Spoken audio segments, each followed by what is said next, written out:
através deste hino, uma passagem que na Bíblia está.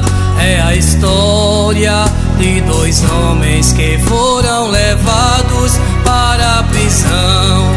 Um era Paulo, outro era Silas, mas só que eles eram servos de Deus e que Deus os livraria.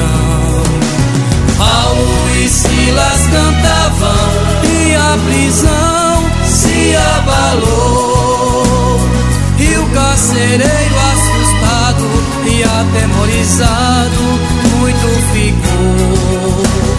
Paulo e Silas cantavam e a prisão se abalou, e o carcereiro assustado e atemorizado muito ficou.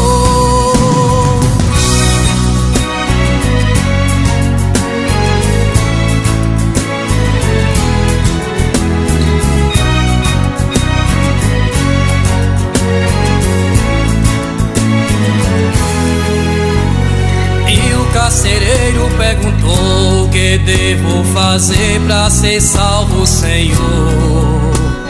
Paulo e Silas responderam: crê no Senhor Jesus, que será salvo, tu e a tua casa.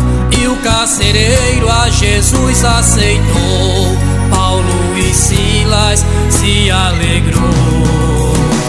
Paulo e Silas cantavam e a prisão se abalou, e o carcereiro assustado e atemorizado muito ficou.